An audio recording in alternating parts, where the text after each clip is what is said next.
Now, today's top stories and Power of 5 weather from News 5. Sponsored by Akron Children's Hospital. Good Sunday morning, Northeast Ohio, on this last Sunday in June, a time of year normally marked by the big Supreme Court decisions as they close out their term.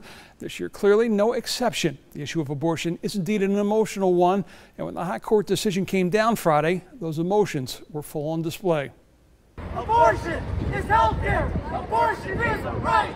The raw emotion of this decision on display outside the U.S. courthouse in Cleveland as both sides sought to drown out each other. Abortion is not and never was a constitutionally protected right. For opponents of abortion in Ohio, the decision of the High Court to overturn Roe v. Wade is a victory that has been nearly a half century in the making, and one that is being savored on this day. When the decision came down this morning, I think I had about 5 minutes where I could cry, tears of joy. And then my phone started ringing, and I just had to roll up my sleeves and get to work. Her elation countered by the disappointment of the folks at Pro-Choice Ohio. I'm heartbroken. I'm heartbroken for all of the people who need abortion access and are worried today about whether or not they can access the care that they need. Both sides quick to point out that unlike several states with trigger laws, nothing changes in Ohio right now. Abortion remains legal. Ohio's 9 clinics are still open and ready to care for their patients. I hope here in Ohio, we will be able to create an abortion-free state where every life conceived, made in the image and likeness of God, is welcomed. Former Republican Congressman Jim Renacci believes that's what the state legislature will in fact do. I think Ohio is a life state, and I think in the end, you're going to see our legislature step up, do the right thing, and I hope our governor signs a bill that actually protects life. Case Western law professor Jesse Hill said that's precisely why the battle that's been waged at the Supreme Court over the last 49 years will now play out at state houses across the country. I think we're going to see more and more of a patchwork. It really is going to mean that what rights people have is going to vary depending on where they live and where they travel to. And I think that, it starts to really bring into the question how much the United States is going to remain united on this and many other sort of important cultural and political issues. Well, here in Ohio, there are laws on the books and in committee that would restrict abortion access to varying degrees. State House reporter Morgan Trowell has a look at some of the abortion measures currently in the pipeline. The 6-week abortion ban, known as the Fetal Heartbeat Bill, was signed by Governor DeWine in 2019, but it has been stalled in federal court. That bill does not allow exceptions for rape or incest, but it does allow for an abortion if the mother's life is in danger. The consequences hold the physicians and the providers responsible, not the patient. Bill sponsor, Republican State Senator Christina Rogner, spoke exclusively with us about her bill and how soon it could take effect in Ohio. Yost just recently filed a motion to dissolve the injunction against the heartbeat bill. So, Ohio is a pro-life state. So, that's also very good news that this is happening. It's moving forward. It's going to protect babies. It's going to defend the unborn. But there are 3 other bills being heard in the legislature. House Bill 598 would ban abortion completely, with no exceptions for rape, incest, or the life of the pregnant person. Abortion would become a felony, and if found guilty, someone could be imprisoned for up to 25 years and fined thousands of dollars.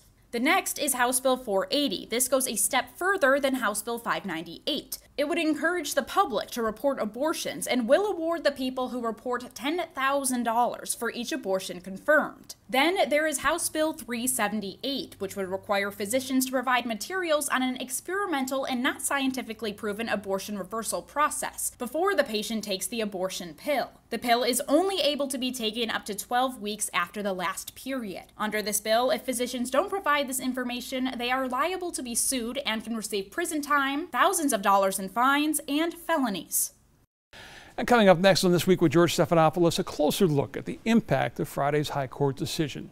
All right, let's switch gears to something most can agree on: preserving historic buildings by offering financial assistance to give them new life.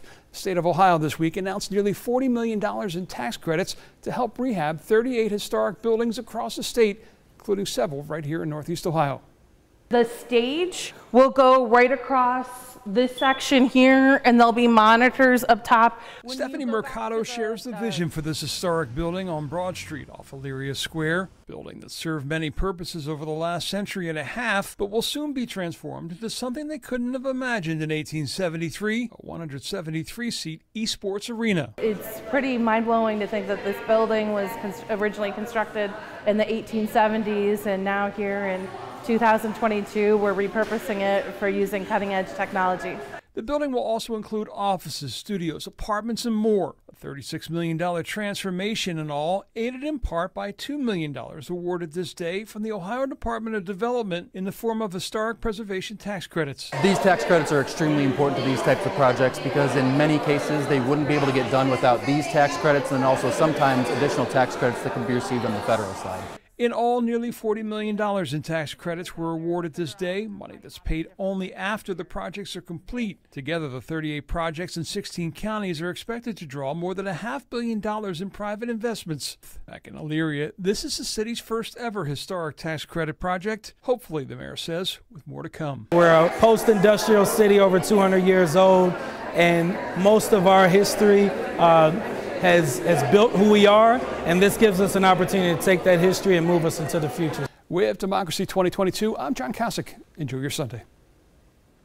All right, here we go. Warming it up back into the mid-80s. That will be warm enough for a few thunderstorms to build. We'll watch them develop around the area. Notice you're going to have some heavy rain, some gusty winds, lightning, of course, and maybe even some hail with the strongest storms. It'll knock our numbers down briefly, and then you jump right back up into the mid-80s. But by this evening, winds are going to shift more out of the northwest, and you see these 70s taking over.